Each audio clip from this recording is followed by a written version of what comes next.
ఈరోజు మనమందరం కలిసి ఆంధ్రప్రదేశ్లోని రాజోలు నియోజకవర్గంలో జరిగిన ఒక చాలా ముఖ్యమైన ఎన్నికల మార్పును లోతుగా పరిశీలిద్దాం. ఇది వ్యక్తుల గురించిన విశ్లేషణ కాదు, కేవలం డేటా ఆధారంగా వ్యవస్థల పనితీరును అర్థం చేసుకునే ప్రయత్నం. రాజోలు కోనసీమ గుండెకాయలాంటి ప్రాంతం. ఇది కేవలం ఒక భౌగోళిక ప్రదేశం కాదు. ఇక్కడ జరిగిన ఎన్నికల మార్పు వెనుక ఒక కథ ఉంది. ప్రజల గొంతుక ఏం చెప్పింది, అదే మనం ఈ విశ్లేషణలో చూడబోతున్నాం. ఈ సంఖ్య చూడండి, 39,011. ఇది కేవలం ఒక అంకె కాదు, ఇది ఒక రాజకీయ భూకంపం లాంటిది. గెలిపోటములను నిర్ణయించిన సంఖ్య మాత్రమే కాదు, ఇది ప్రజల తీర్పు తీవ్రతను చూపిస్తున్న ఒక బలమైన సంకేతం. ఈ సంఖ్య వెనుకున్న రహస్యాన్ని మనం ఛేదించాలి. అసలు ఇంత భారీ తేడాతో ఓటమి పాలవడమంటే ఏంటి? దీని వెనుకున్న అసలు అర్థమేంటి? ఇది కేవలం ఓట్ల లెక్క, లేకపోతే ప్రజలు పంపిన ఒక బలమైన స్పష్టమైన సందేశమా? ఆ సందేశమేంటో ఇప్పుడు మనం లోతుగా పరిశీలిద్దాం. సరే, ఈ విశ్లేషణలో మనం ఏ అంశాలు చూడబోతున్నామంటే, ముందుగా రాజోల్ తీర్పు, తర్వాత అక్కడి ప్రజల సమస్యలు, ఆ తర్వాత ఫలితాలకు కారణాలు, పార్టీలో మిగిలిన బలాలు, మళ్లీ పుంజుకోవడానికి ఒక ప్రణాళిక, చివరగా పాలన నుంచి మనం నేర్చుకోవాల్సిన పాఠాలు. పదండి మొదలుపెడదాం.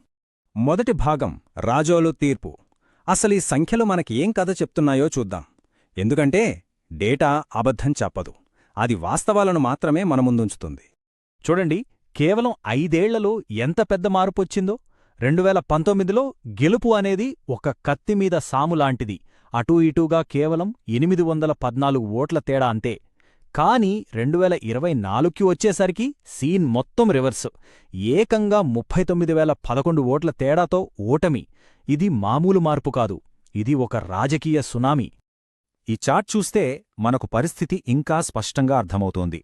జనసేన టీడీపీ కూటమికి ఏకంగా 60% పైగా ఓట్లుచ్చాయి. వైఎస్ఆర్సీపీకి సుమారు 35%. అంటే ఇది కేవలం గెలుపు కాదు, ఒక సంపూర్ణ ఆధిపత్యం. నియోజకవర్గంలో రాజకీయ లెక్కలు పూర్తిగా మారిపోయాయనడానికి ఇంతకన్నా నిదర్శనం అవసరం లేదు. సరే, ఫలితాలు ఏం జరిగిందో చెప్పాయి, గెలుపోటముల లెక్కలు మన ముందున్నాయి. కాని అసలు ప్రశ్న, ఇదంతా ఎందుకు జరిగింది? ఈ ప్రశ్నకు సమాధానం దొరకాలంటే మనం ఆ నేలమీదకు వెళ్ళాలి, అక్కడి ప్రజల నాడిని వినాలి. ఇవిగో, ఇవే అక్కడి ప్రజలను దశాబ్దాలుగా వేధిస్తున్న 3 ప్రధాన సమస్యలు. 1. హామీ ఇచ్చి గాలికి వదిలేసిన సాకినేటిపల్లి నర్సాపురం వంతెన. 2. ఎప్పుడు పేలుతాయనో తెలియని భయంతో బతుకుతున్న ఓఎన్జీసీ గెయిల్ పైప్లైన్లు. ఇక 3. కళ్లముందే సముద్రం భూమిని మింగేస్తుంటే ఏమీ చేయలేని నిస్సహాయత. ఇవి కేవలం ఫిర్యాదులు కాదు, ప్రజల జీవన్మరణ సమస్యలు. ఈ ఒక్క వాక్యం మొత్తం కథను చెప్తుంది. సంక్షేమం అద్భుతంగా ఉంది, కాదనట్లేదు. కాని మా భవిష్యత్తుకు భరోసానిచ్చే అభివృద్ధి ఏది అని ప్రజలడుగుతున్నారు.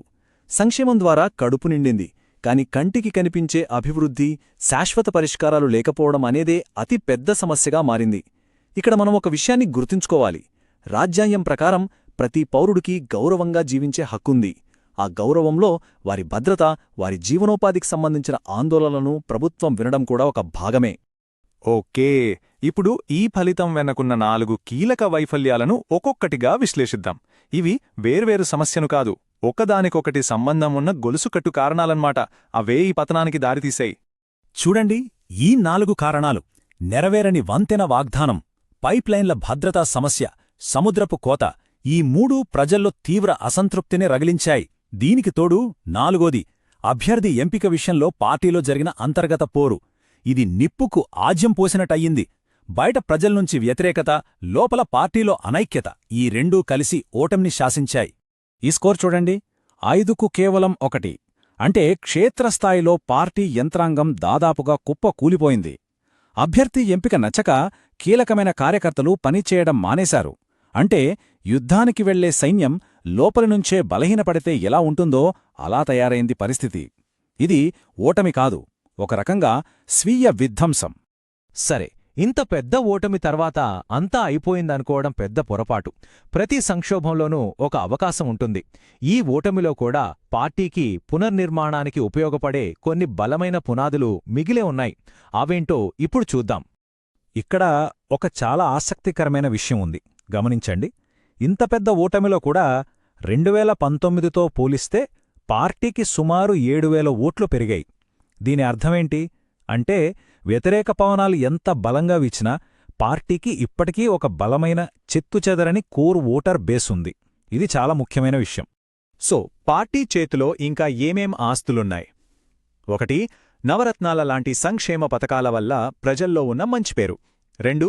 ఇప్పటికే గ్రామస్థాయిలో బలంగా ఉన్న డిజిటల్ సేవా వ్యవస్థ. 3. మనం ఇందాక చూసినట్టుగా ఎస్సీలు మరియు గ్రామీణ ప్రాంతాల్లో ఉన్న దృఢమైన కోర్ ఓటర్ బేస్. 4. మాజీ మంత్రిగా ఉన్న నాయకత్వం యొక్క అనుభవం. ఇవన్నీ పుంజుకోవడానికి ఉపయోగపడే కీలకమైన ఆస్తులు. ఇప్పటివరకు మనం సమస్యను విశ్లేషించాం. ఇప్పుడు పరిష్కారం వైపు చూద్దాం. నమ్మకాన్ని తిరిగి ఎలా నిర్మించుకోవాలి?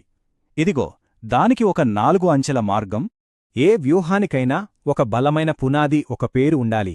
అందుకే ఈ పునరుద్ధరణ ప్రణాళికకు మన సంస్కృతిలో నుంచి వచ్చిన ఒక శక్తివంతమైన పేరు పెట్టాం. అదే చతుర్ముఖ సిద్ధాంతం. ఈ సిద్ధాంతంలో 4 ముఖాలున్నాయి. మొదటిది శివుడిలా నెరవేరని వాగ్దానాలనే నెగటివ్ కథనాన్ని పూర్తిగా నాశనం చేయాలి. రెండోది విష్ణువులా ప్రజలకు మేలు చేసిన సంక్షేమ పథకాలను కాపాడాలి. మూడోది బ్రహ్మలా కొత్త మౌలిక సదుపాయాలను సృష్టించి చూపించాలి. ఇక 4వది దుర్గలా బలహీన వర్గాలకు రక్షణగా ఉన్నామనే భరోసా కల్పించాలి. ఈ 4 కలిస్తేనే సంపూర్ణ వ్యూహం అవుతుంది. మాటలు కాదు, చేతల ముఖ్యం. తక్షణమే చేయాల్సిన 3 పనులు. 1. ఆగిపోయిన సాకినేటిపల్లి నరసాపురం వంతెన ప్రాజెక్టును మళ్లీ మొదలుపెట్టాలి. 2. పైప్లైన్ల సమస్య పరిష్కారానికి సురక్షిత నీరు సురక్షిత భూమి పేరుతో ఒక ఉద్యమాన్ని ప్రారంభించాలి. 3. సముద్రపు కోతను అరికట్టడానికి ఒక పటిష్టమైన కార్యక్రమాన్ని ప్రకటించాలి. ఇక చివరిగా అన్నింటికన్నా ముఖ్యమైన, బహుశా కఠినమైన సిఫార్సు: అభ్యర్థిని మార్చాల్సిందే. 2029 ఎన్నికల కోసం రాజోళ్లు స్థానికుడైన ఎస్సీ వర్గాల నుంచి వచ్చిన ఒక కొత్త నాయకుడిని తెరపైకి తీసుకురావాలి. ప్రజలతో మమేకమయ్యే నాయకుడే ఇప్పుడు పార్టీకి అత్యంత అవసరం. సరే, మనం ముగింపు దశకు వచ్చేశాం. ఈ మొత్తం విశ్లేషణ నుంచి మనం నేర్చుకోవాల్సిన అసలైన పాఠమేంటి? డేటా ప్రొటెక్షన్ చట్టాల ప్రకారం ప్రజల సమాచారాన్ని చాలా జాగ్రత్తగా, వారి అనుమతితోనే వాడాలి. వారి గోప్యతను గౌరవించడం ద్వారా వ్యవస్థపై నమ్మకం పెరుగుతుంది. ఈ రాజోలు తీర్పు మనందరి ముందు ఒక పెద్ద ప్రశ్నను ఉంచుతోంది. అదేంటంటే, ప్రజల కళ్ల ముందు వారి భవిష్యత్తుకు భరోసా కనిపించనప్పుడు కేవలం సంక్షేమ పథకాలందిస్తే సరిపోతుందా? దీని గురించి మనమందరం ఆలోచించాలి. ఎందుకంటే పాలన అనేది కేవలం పథకాలు పంచడం కాదు, భవిష్యత్తుపై నమ్మకాన్ని పంచడం. If you want to become a people-centric leader and uplift your constituency, get in touch with Blueprint Strategies AI at mgr@blueprintstrategies.ai or call 080-420-41602. Purpose Beyond Politics.